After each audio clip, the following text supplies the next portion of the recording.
David McCrae. Please welcome David McCrae.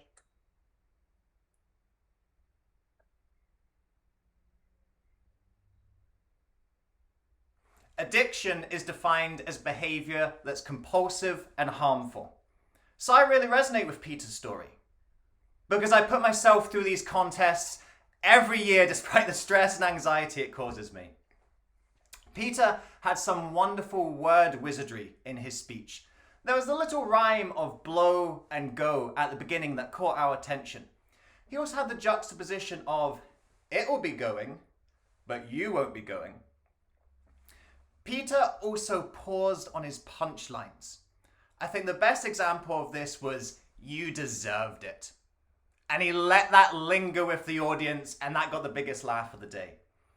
And I think that really exemplified Peter's strength in this speech, which was his in-joke humor with us as Toastmasters. We do some crazy things as part of this organization. And those little questions such as, or is it? Where is where?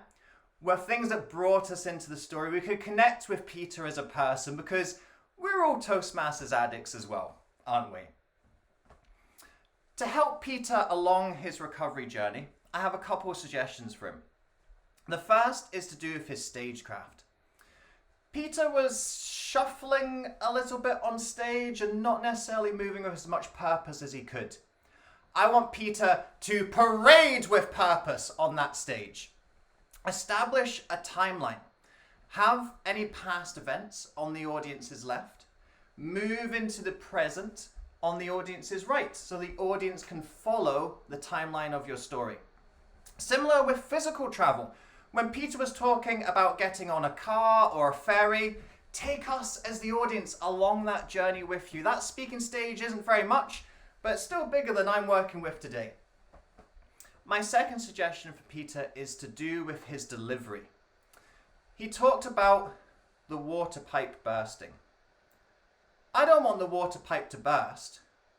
I want the water pipe to burst and go everywhere. Show us the drama and surprise of that moment. Same with talking about the disappointment. Peter said he had disappointment. And I didn't really believe him.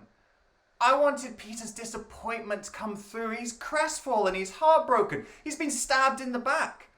And that makes the comeuppance of the villain all the more sweeter at the end when we see the end result of his treachery.